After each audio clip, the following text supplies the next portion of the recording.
Next అండి ఎవరి డబ్బులు వాడివేనండి నా ఒక్కడికే డీల్ అండి. హాయ్ అదేందండి ముద్రగడ రేపు 14న వైసీపీలో చేరుతున్నారండి.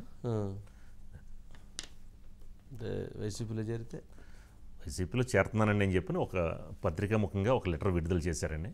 లెటర్ రిలీజ్ చేయటం ఆయనకి హ్యాపీ.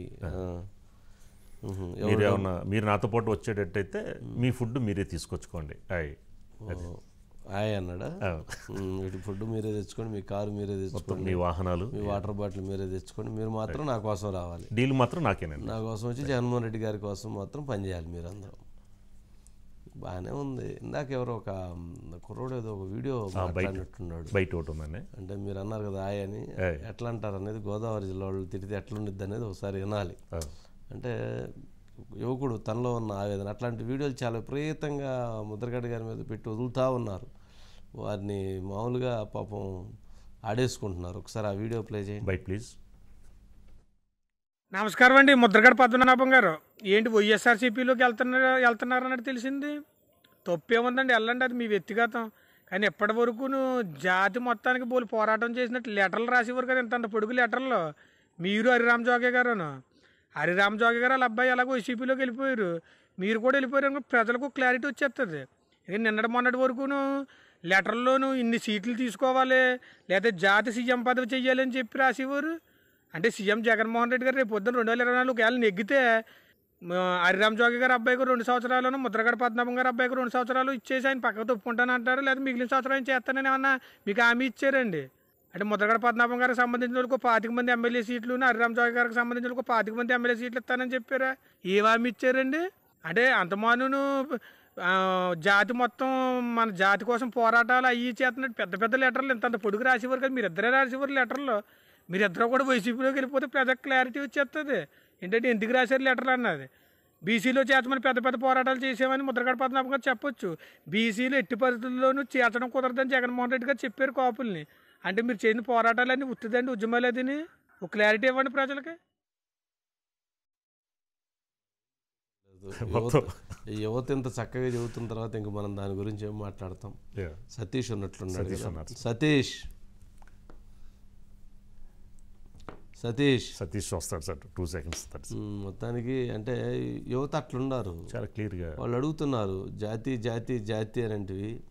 ఈరోజు మరలా జగన్మోహన్ రెడ్డి గారి దగ్గరికి వెళ్తూ ఆ జాతి మొత్తాన్ని మీరు కార్లు మీరే పెట్టుకొని రండి, మీరే భోజనాలు తీసుకొని రండి, మీరే చూసుకోండి, మీరు మాత్రం వచ్చి జగన్మోహన్ రెడ్డి గారి కోసం పనిచేద్దాము అనేది. సరే వారు పిలిపిస్తున్నారు, వారు ఎందుకంటే నా దగ్గర డబ్బులు లేవు అందుకని మీరు అందరు సహకరించాలనే భావన అయ్యి ఉండొచ్చు. బట్ అంటే మరి పవన్ కళ్యాణ్ గారు వాళ్ళ ఇంటికి వస్తానని చెప్పి వెళ్ళకపోవడం వల్ల లేకపోతే ఈయన ఎందుకేనండి మరి ఆ రోజున? సరే పవన్ కళ్యాణ్ గారు వెళ్ళలేదు, జగన్మోహన్ రెడ్డి గారు వచ్చారా? ఈయన వెళ్తున్నాడు అండి, జగన్మోహన్ రెడ్డి గారి ఇంటికి ఈయన వెళ్తున్నాడు. అందుకని పాపం ఆయన ఏదో అడుగుతూ ఉన్నాడు. పాపం ఆయన కోరికనే ఎవరిని ఎందుకు కాదనాలి? పాపం అందరూ వెళ్ళండి, పాపం అందరూ వెళ్ళి కాస్త వెళ్ళి పాపం ఆయన సహకరించి. మరి ఇప్పటివరకు కూడా వీళ్ళిద్దరిని కూడా వైసీపీ కోవట్లు అనేది ఒక విధంగా గ్రౌండ్ లెవెల్లో క్లియర్గా వెళ్ళిపోయిందండి. యాక్చువల్గా వీళ్ళు కాపు సామాజిక వర్గం కోసం పాటుపడే వాళ్ళు అయితే పవన్ కళ్యాణ్తో పాటు ఉంటే నెక్స్ట్ ఏమన్నా ఛాన్సెస్ ఉంటాయి. కానీ ఇప్పుడు జగన్మోహన్ రెడ్డితో పాటు వెళ్తే మీకు ఏమైనా అవకాశం ఇస్తారా, మీకు అవకాశం ఇచ్చే లేదు కదా అని చెప్పని కూడా ముద్రగడ పద్మనాభాన్ని ట్రోల్ చేస్తున్నారు నెక్స్ట్ అందరూ. Right, okay sir. వచ్చాడా సతీష్? జాయిన్ అయ్యాడా? సతీష్ వచ్చారు సార్.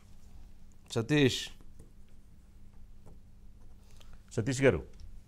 నేను సతీష్. ముద్రగడ పద్మనాభం గారు 14వ తారీఖు భారీ ర్యాలీతో, అంటే ఇప్పుడు 2015లో కనుక ట్రైను పిలిపిస్తే అప్పుడు లక్షల్లో వచ్చారు. ఇప్పుడు మరి లక్షల్లో మొత్తం జాతి అంతా ముద్రగడ పద్మనాభం గారు వెనక పరిగెత్తిద్దంటావా ఏంటి మరి వారి ఉద్దేశం? Satish sir, good evening sir.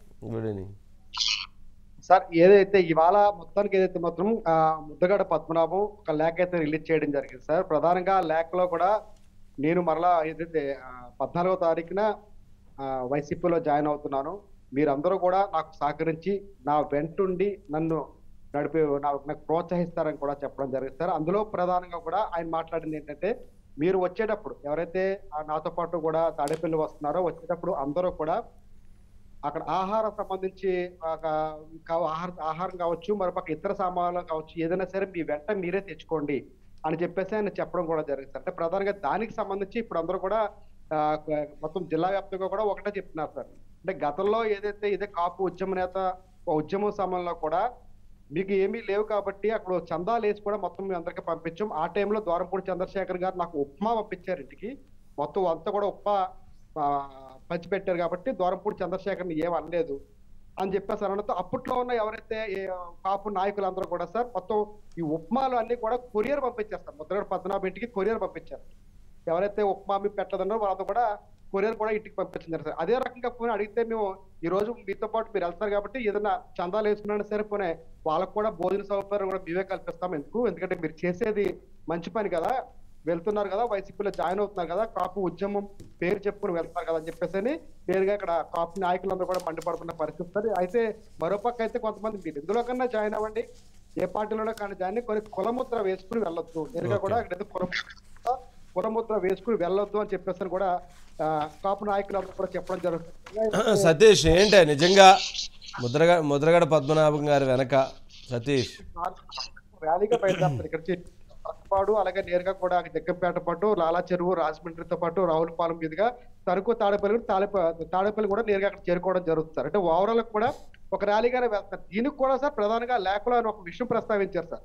అది కూడా ఏంటంటే నేను వచ్చి మళ్ళీ ఏదైనా పార్టీకి సంబంధించి అధికారంలోకి వస్తే కొన్ని సంక్షేమ పథకాలు ఏవైతున్నాయో మరికొన్ని సంక్షేమ పథకాలు తెచ్చే బాధ్యత నేను తీసుకుంటాను, దానికోసం ప్రచారం చేయడానికి ముందుగా వెళ్తాను. దేవుడి దేవల్ల వచ్చే 2024 ఎలక్షన్లో ముఖ్యమంత్రి ఎవరైతే మళ్ళీ జగన్మోహన్ రెడ్డి ముఖ్యమంత్రి అయితే గనక ఆ తర్వాత ఆయన ఏ పదవి ఇచ్చినా సరే నేను స్వీకరిస్తాను. ఇప్పుడున్న పరిస్థితులు అయితే మాత్రం ఎటువంటి పదవి ఆశించకుండా నేను పని చేసుకుంటూ ముందుకు వెళ్తున్నాను, దానికి మీ సహకారం ఉండాలని ఆయన ప్రస్తావించడం జరిగింది. ఓకే, అంటే సతీష్ ఆయనతో పాటు ఇప్పుడు ఎవరైతే అతనితో పాటు గతంలో ఉద్యమం చేసినప్పుడు ఉన్నటువంటి వాళ్ళు కానీ లేదా గతంలో ఆయనతో పాటు రాజకీయంగా ఉన్నప్పుడు ఉన్నటువంటి వాళ్ళు కానీ ఎవరైనా కానీ ఇప్పుడు ఆయనతో ఫాలో అయ్యేటువంటి పరిస్థితి ఉందా, ఆయన వెంట నడిచేటువంటి పరిస్థితి ఉందా?